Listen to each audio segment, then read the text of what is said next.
Studio Gujarat. और काल गुलाबी आग कराबी देख के आवाज़ सा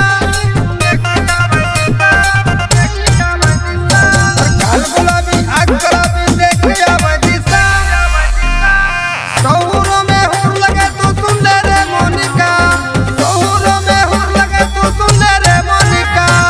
काल गुलाबी आग कराबी देख के आवाज़ सा शौरों में हुर लगे तू सुन ले रे मोनिका, शौरों में हुर लगे तू सुन ले रे मोनिका।